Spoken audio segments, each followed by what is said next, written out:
Welcome again to our video installment of N301.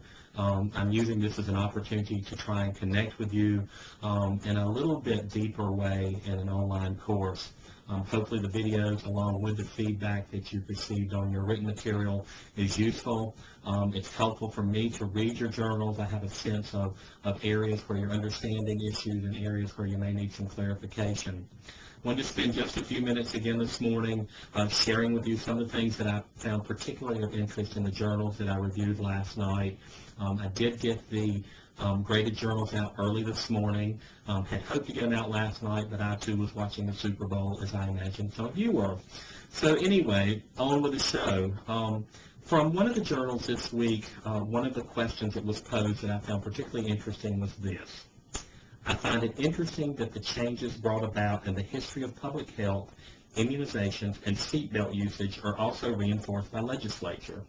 We are now seeing a similar process occurring as smoking bans are seen in public places and food labels are regulated.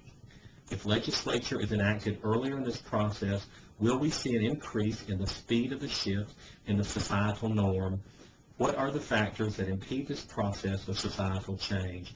I thought it was a very good question and on the mark for our readings this week, which were really to develop that foundation and that definition of health, or specifically population health for this course. The other interesting comment that I found in a journal that I wanted to share was this, and this was from section 3 of the journal. I thought of population strategies and high-risk strategies last night when listening to a news story about the people who were and are still housed in trailers after Hurricane Katrina. There has apparently been an exposure to formaldehyde that may increase the risk of illness for these individuals. High-risk screening of this population for diseases known to be associated with formaldehyde exposure would seem appropriate. The population as a whole should be monitored for the incidence of these diseases as well.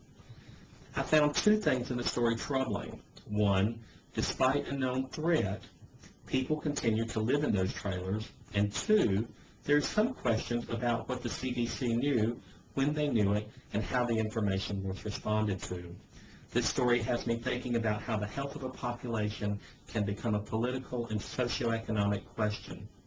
On an individual level, my first thought is to simply move beyond the individual out of that setting. But when you look at the population as a whole, it's not that simple. The complexity of the situation is staggering to me. And again, I thought that was quite a reflective comment that one student provided this week based on their reading of the two papers and the two required journals that you submitted. Looking forward to this week, we're going to kind of jump off now into the field of epidemiology. I hope that all of you were able to get the required text for this course because that's where your readings are coming from this week. You'll see that you're reading Lee and Estes, and you're also reading more Lee and Estes, actually. And there will be 3 journals required this week. Again, they're due tomorrow night by midnight. I do appreciate every one of you making an honest attempt to get them in on time. If I look Thursday morning and I don't find one from you, then you'll get a little note from me that says, can't find a journal, please advise. If you do have emergencies that come up, please communicate with me. We do have some flexibility, and I'm willing to work with you any way that you deem appropriate for your success in this course. Again, I hope you have a great week. I hope you enjoy the readings this week, and I'll look forward to your journals tomorrow night. Thanks. Oh, and also, if you find these videos of any use, please let me know that in an email. I'd appreciate the feedback. Have a great week now.